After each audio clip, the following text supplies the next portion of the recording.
Like I said, this is WordPress. Does anyone know what WordPress is?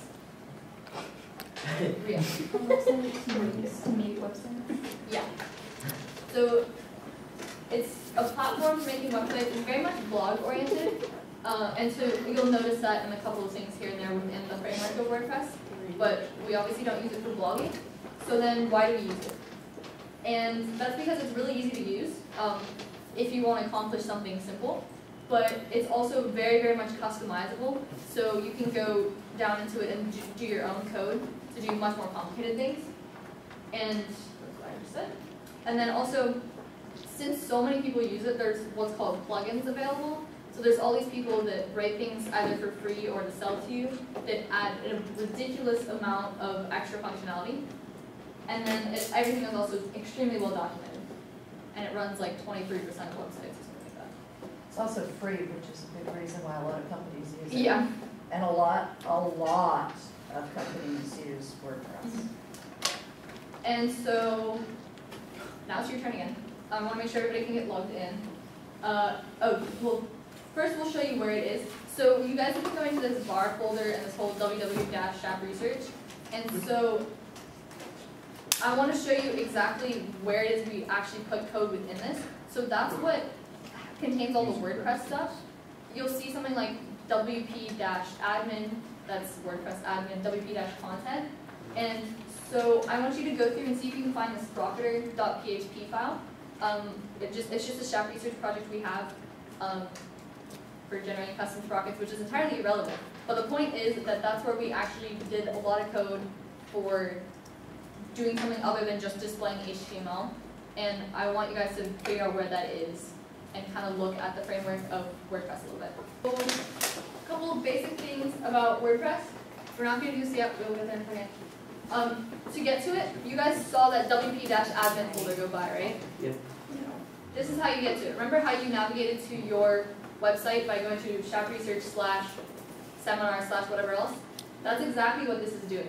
So you go to chapresearch.com/wp-admin, and it gives you this pretty page, and you put in your username and your password, which I will give you in a minute.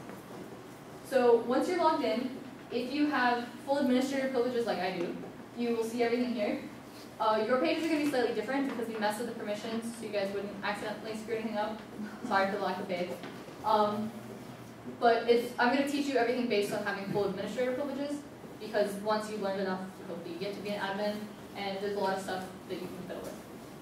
So this is the whole landing page here. At the top, it tells you the name of your site, and you can click on it to go there. And then we were talking earlier about plugins. This is how you would access them here.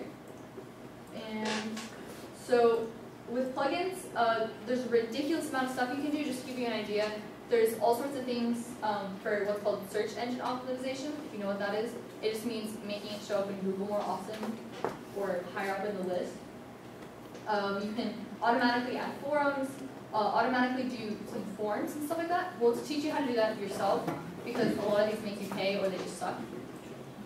You can do site analytics, which means how many people visited your site, from where, what pages, how long did they spend. There's also Google Maps integration.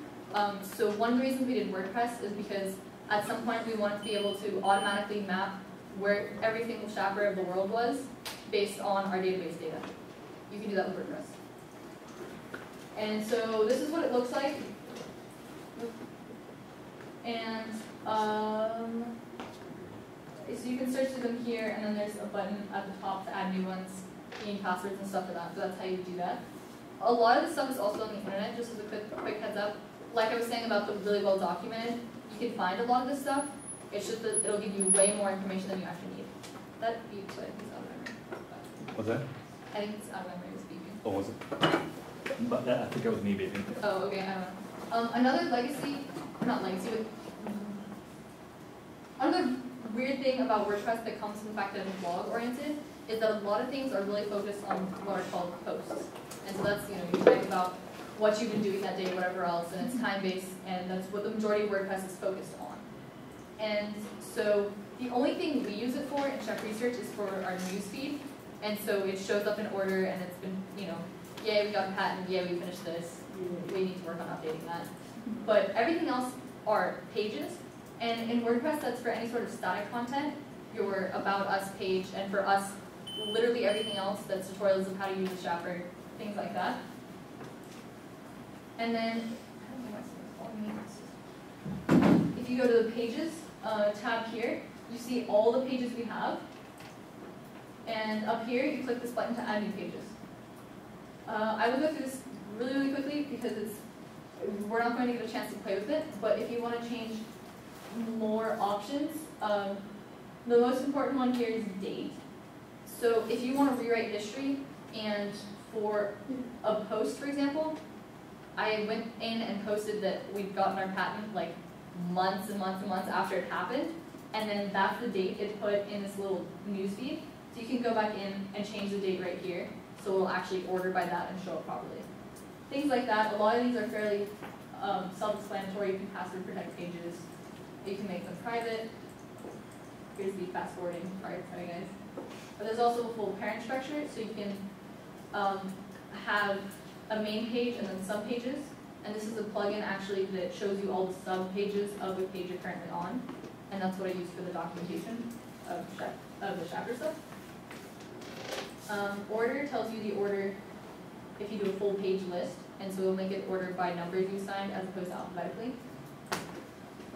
And then templates are probably the most important part in terms of if you want to write your own code like we did for the Proctor. So right now it's usually on the default template, and so templates will tell you generally what it's supposed to look like, and then you fill in that template with whatever text you want. But where it gets interesting is if you have a custom template. So if you go into that folder where you found Sprocker.php, if you copy the Sprocker.php file, the very beginning of it, I think I might have a picture, yeah. The beginning of it has a special comment, and so WordPress looks through that directory, finds this comment, and knows it's a template, and so then that template shows up for you, here, and so then you can use templates Proctor page, or template whatever it happens to be, and then it's in this file that you write all of your code to do whatever you want on the website. And we'll talk about that a little bit. It uses a new language called PHP, which we're going to do. And then if you look back at this later, this is how you do it exactly. Alright, sorry, I have to go really fast.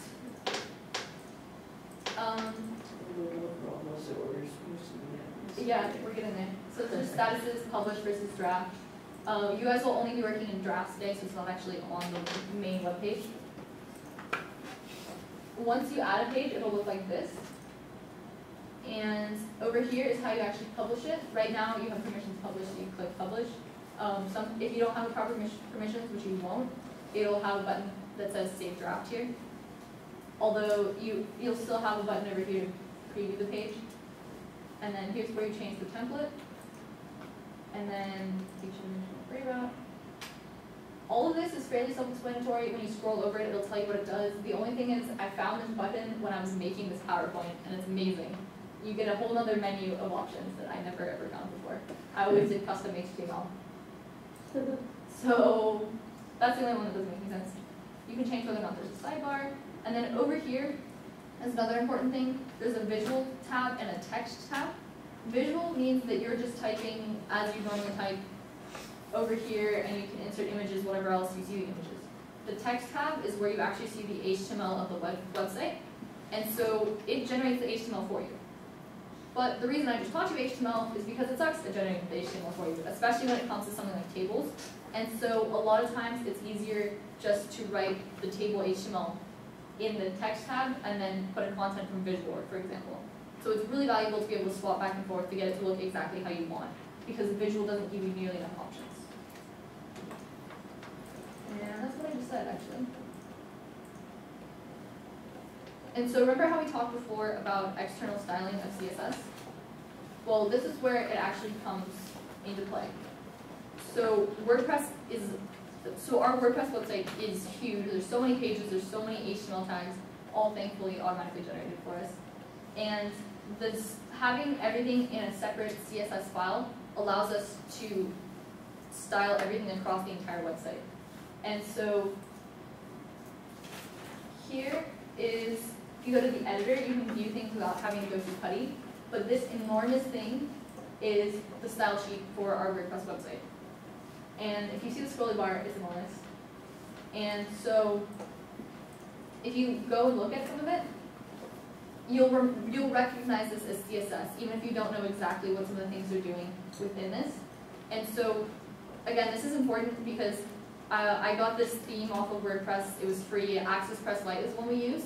And it was some color I didn't want. It had their logo everywhere, and they wanted me to pay like $20 a month to change it. So I said, screw that. I went into their CSS file, and I changed everything myself by hand. So that's why it's useful to know this sort of thing.